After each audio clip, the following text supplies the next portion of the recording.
Amigos, a job. Something you do have if you're an adult, and something you don't have if you're a YouTuber. This week is our top story. Yo soy Chumel Torres, and this is El Fucking Pulso.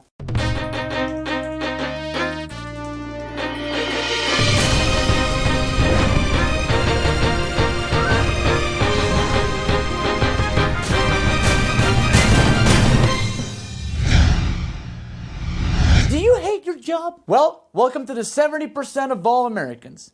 There is a reason this is called work. It is supposed to be hated. You may call it Trump, but I don't think you hate it that much. But the question is, should I quit my job? Yes, you lazy ass comfort zone bitch! You should totally do that. As a matter of fact, especially if you want your whole environment improved. According to the Gallup pollsters, only 1/3 of baby boomers and Gen Xers are engaged by their work. As explained by Jim Harder, Gallup's chief scientist for workplace management and well-being. Yeah, that's a real job.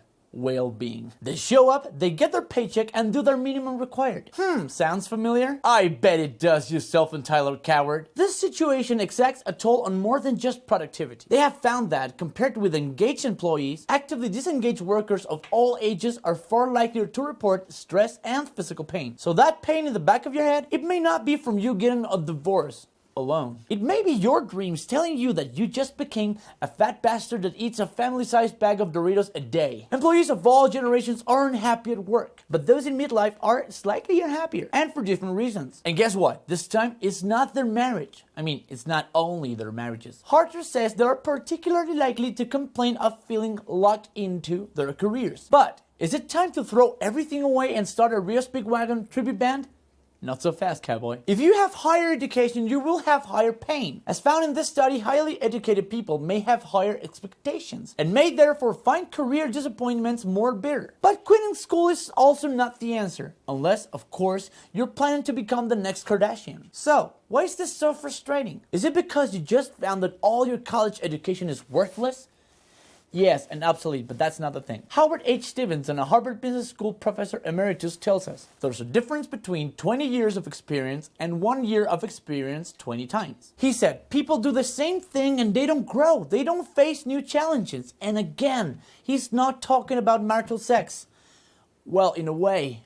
Okay, maybe he's talking about marital sex. But your next job might not be the one you have imagined in your daydreams. Successful career shifts tend to be less dramatic. They also tend to be scarier and more difficult than anticipated. But if you want to thrive in the years ahead, a new challenge and a new purpose may be the things your brain needs most. Take us, for example, trying to give you valid information in a not-native language. And trying desperately not to talk about Donald Trump again. This certainly keeps our brain in shape. But what do you need then to quit your job? First, balls. Second, sense of purpose. Meek Wiking, the Institute's CEO, noticed that Aristotle recognized the close connection between happiness and a sense of purpose. Of course, Aristotle could talk about happiness. He was single and gay. The good life, what he called eudaimonia, which is Greek for sex with guys in robes.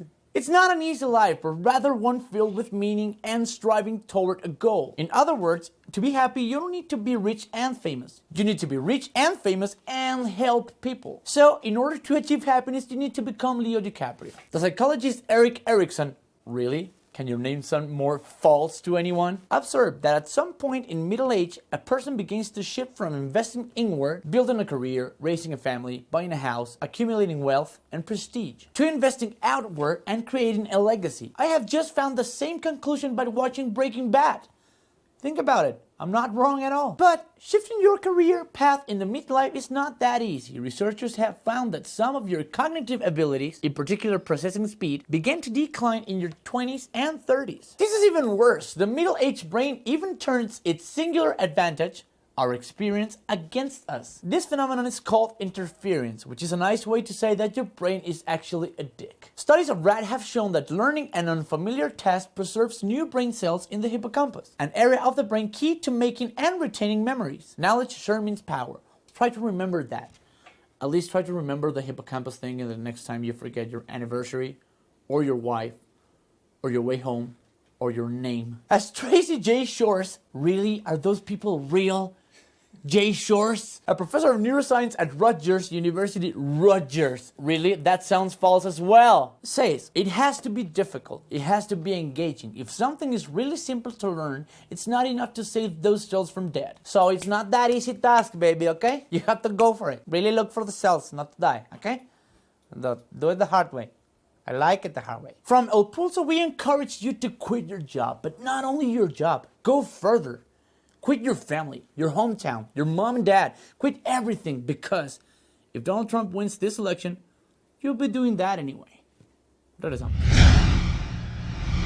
that's it for us. My name is Chumel Torres and this is El Pulso. Your subscription and thumbs up are greatly appreciated. I'm gone. But before I go, I would like to remind you, like every week, los amo, estupetines.